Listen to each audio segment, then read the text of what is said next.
If you've ever felt like nutrition experts can't agree on anything, you're not wrong. What you heard yesterday will probably be different tomorrow, and even worse, this information can be recycled through time. But here's the thing, there actually are a few truths that everyone in nutrition actually agrees on. Which is why in today's video, I'm breaking down the top 10 nutrition facts that almost no one argues about anymore. And make sure to stick around to the end of the video because the last fact is the foundation that ties everything together. And it's the one that most people still get wrong. Let's get into it. Number 1, added sugar should be avoided. This one's universal. Added sugar makes foods hyper palatable and easy to overeat. Added sugar sneaks into yogurt, sauces, even protein bars, and over time, those meaningless calories add up fast. Too much sugar drives blood sugar swings, adds in extra calories, and over time can contribute to insulin resistance and fatty liver issues. But you don't need to avoid all carbohydrates, just added sugar. So you don't need to fear fruit or whole grains, you just want to cut down on added sugar when possible. Quick tip, start by cutting back on liquid sugar.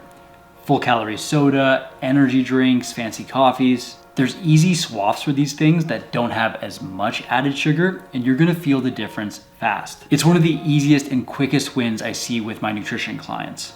You can also start reading labels differently. If sugar, syrup, or anything ending in the words "ose" ends up in the label, especially the first 3 ingredients, try eating less of it. Next up, number 2, omega-3 fatty acids are essential, and most people are low on them. Omega-3 fatty acids are the anti-inflammatory powerhouses that your brain and your heart run on. And EPA and DHA, which are the omega-3 fatty acids found in fatty fish like salmon, sardines, and trout, are linked to better brain and heart health as well as less inflammation. The problem is many people don't consume enough of these omega-3 fatty acids. They consume way more omega-6 rich oils than omega-3s. So this ratio needs to change. But if you don't eat fish at least twice per week, it might be in your best interest to start including some sort of fish oil supplement. And if you're not a fish person, you can start adding in chia seeds, ground flax, or some walnuts. They're plant-based sources of another omega-3 fatty acid, ALA, which isn't gonna be perfect, but it's a solid start. And even more of a solid start, the next fact is number 3, there is no perfect diet for everyone. This is the truth that ends every "my diet is best" debate. Humans are different. In genetics, in preferences, and activity levels, even the stuff that isn't you, like your gut bacteria. Some people thrive on low carb, others feel great eating high levels of carbohydrates. And that's because although there are scientific principles that apply to most people's nutrition, all individuals are different. A good example of this is protein intake.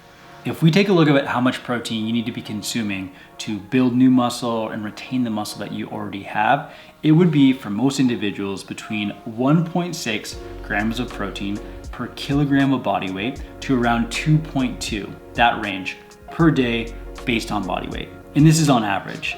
But if we look at individuals and what they need to maintain a positive nitrogen balance, it's not a straight line or a tight range. It's a cloud of results. Some individuals can get by on as low as 0.6 grams per kilogram per day, where others need double that. Remember, individuals are data points along a range. And since we're all different, the best diet is gonna be the one that helps you get results and reach your goals, the one that you enjoy, and the one that you can stick to for a longer period of time. We are learning more about nutrition, but we still don't know everything. So find a dietary pattern that you can live with and that one that works with you. So something that's a little bit less black and white though is number 4, artificial trans fats are flat out toxic.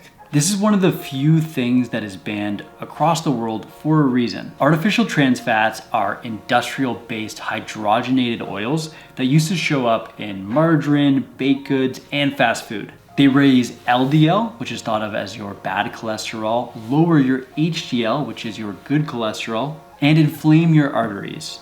Thankfully, most countries have phased them out, but always check for partially hydrogenated oils on labels, especially with imported food or older products. And in some places, the amount of trans fats that need to be declared on nutritional labels has changed. So you're starting to see 0.1 or 0.2 grams of trans fat included in some products instead of it being rounded down to 0. So you have a better idea of what foods contain trans fats, which is helpful. Now keep in mind, these trans fats, the artificial ones, are going to be different than many naturally occurring trans fats that can be found in dairy products, which you can find in smaller amounts in some milks and cheeses and other dairy products. But the processed trans fats, they do not contribute to your nutrition or health in a positive way in any way, so avoid them when possible. Next up, I never thought I would need to say this, but we have fact number 5. Vegetables will improve your health. If you would have asked me 10 years ago, what is the one nutrition fact that no one would debate? It would be eating vegetables are good for you and your health. That's changed a bit with the emergence of the carnivore diet and people avoiding plant-based foods in general, but I still don't think anyone on the right side of nutritional history is debating this one. Vegetables are loaded with vitamins, minerals, fiber, and phytonutrients, all things that support your gut, heart, and immune system. They also add volume to your meals, which means you can eat more overall food for not as many calories. That's a fat loss coach's secret weapon right there. The best diet is probably the one that sneaks veggies into everything: eggs, stir fries, smoothies. Add color to your plate when possible. And the easiest strategy to eat more vegetables, buy a frozen veggie mix that you actually enjoy eating and toss it into whatever you're cooking. Eggs, rice, pasta, you name it. Convenience is gonna beat perfection every time. Fact number 6, vitamin D deficiency is a major problem. Vitamin D acts more like a hormone than it does a vitamin. We do make it from sunlight, but modern life, for a lot of us at least, keeps us indoors and fully clothed. Low vitamin D levels are linked to poor immunity, low mood, weak bones, and metabolic issues. And if you live in the Northern Hemisphere and you don't spend a lot of time outside, you're probably deficient nearly half of the year. So get your blood levels tested, and if you're low, supplement with around 1,000 to 2,000 IUs daily, or whatever your doctor recommends, or what puts you in the optimal range based on your blood work. It's one of the simplest and cheapest ways to improve your overall health. And pair your supplement with a meal that has some fat. Since vitamin D is a fat-soluble vitamin, this will increase its absorption. Fact number 7, refined carbs are a problem, but not all carbohydrates. Carbs aren't evil, but refined carbohydrates, sugary cereals, white bread, they are stripped of their fiber and nutrients. They digest fast, they spike your blood sugar, leaving you hungry and wanting more. Whereas whole food carbs, rice, potatoes, fruits, beans, and lentils, they come packaged in their whole food forms, come packaged with fiber and nutrients that digest slowly and keep you fuller for longer. So don't fear carbs, just fear the ones that look like they come from a box and not from the ground. Quick swap ideas include swapping out sugary cereals for oatmeal, black beans for noodles and stir fries, and white bread for whole wheat bread. These little swaps, they add up over time. Number 8, supplements do not replace whole food. I'm a big supplement fan when it makes sense. We're talking protein powder, creatine, omega-3s, and vitamin D. They're all great tools. But the truth is, you can't out-supplement a poor diet. Real food contains thousands of compounds that work together in ways that we don't fully understand yet. Supplements are there to fill gaps, not replace meals. So before you drop hundreds of dollars on pills, make sure you fix your breakfast, your fiber, and your hydration first. Cover your basics: protein, vegetables, water, sleep. Then you can supplement with what's missing and not just what's trendy. Fact number 9, diets don't work, lifestyle changes do. Every January, millions of people start a diet, and by February, most of them quit. Not because they're lazy, it's because intentions are temporary. Real long-term success happens when your habits also change. You can't just go on a diet. You need to become a person that eats differently, that moves differently, and handles stress better.